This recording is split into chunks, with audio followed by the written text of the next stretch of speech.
hola, hola, hola. Welcome back to Abriasia Jade and her charades. Good morning. It is currently, what is today? Today is March 4th. Today is my sister's birthday. One of my sisters. I have India, Yanni, Julia, Kathleen. I have 4 sisters.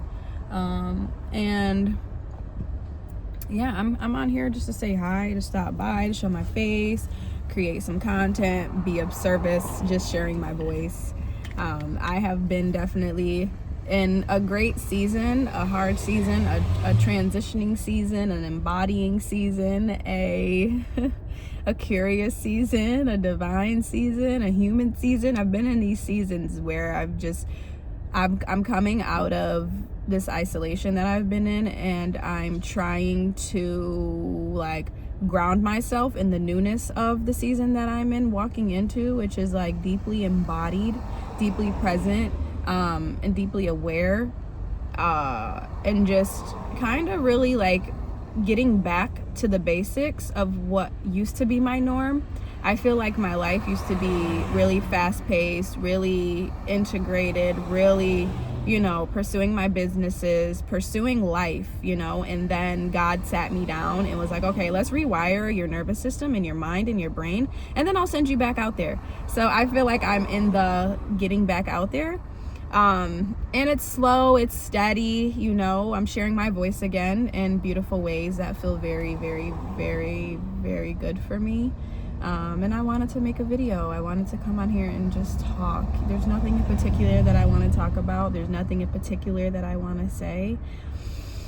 It just, been having some revelations about life and really breaking life down in simple ways and simple terms, making it really simple. I like simpleness. There's a lot of complexity to life, and there's layers to everything, and I really appreciate the slowness. I appreciate steadiness. I appreciate presence more than anything, because when you're present, you're alive. When you're present, you're here. There's nothing else that exists besides this moment, and that is such a gift. It's such a gift, and I'm so grateful that I was able to learn how to do that for myself. I really believe that you are your greatest journey. You're gonna spend your whole life figuring yourself out, learning yourself, trying to understand yourself, and sometimes you're not gonna understand yourself. Sometimes you're not going to get it, but you find something to hold on to, and you find something to cling on to and keep moving forward. It's the best thing you can do for yourself. I know what it feels like to feel like you're getting swallowed by life, and you're doing everything you can to stay afloat. Those times are really hard, and they don't last forever, and they especially don't last long if you know how to navigate through them. You're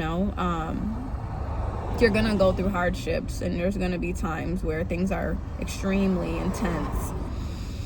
You just gotta learn how to sit through that shit, for real. You gotta really sit there and learn how to sit through that discomfort, baby. Oh my goodness, it does not feel good. It is not fun, but it is so liberating when you come out on the other side of it. When you sit in that shit, when you sit in that mess, you sit in that truth, you sit in that revelation, and you allow God to move through you the way that God wants to move through you, and you allow God to heal you in the ways that God wants to heal you, man, you come out stronger. You come out better, you come out wiser, you come out more grounded. And I am grateful for my journey. I'm so grateful for it. And I want to write a book about my journey. I want to write a fucking book. I want to write a book about all of it, because I feel like I know that I don't look like what I've been through.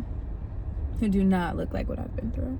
And half of the things that I've been through, it's even hard for me to believe that I've been through them, and that's my past. I don't live in that anymore. And that's a beautiful thing too, to be able, Jesus. I just seen Jesus on the back of a car. And I seen 44 while I was recording. Yeah, 44, if you didn't know, is a very significant number for me. That's why it's tattooed on me. And it's 444 on my timer when I said that. Talk about alignment. And I think that my phone's gonna cut off any moment because I'm out of storage, and I am gonna go get a new phone because it's irritating. It's very irritating. I think I need like a terabyte of data, of whatever storage on my phone, because I have the 256 and that's not enough. It's just not enough. Or 156. I don't know. Either way, I need a new phone. What was I saying though? 44 means a lot to me. I want to write a book. I want to create a lot of things that are just speaking. You know, I love talking. I love speaking. And I feel like, you know, my gift is my voice. And there have been a lot of things in my life that have tried to silence me.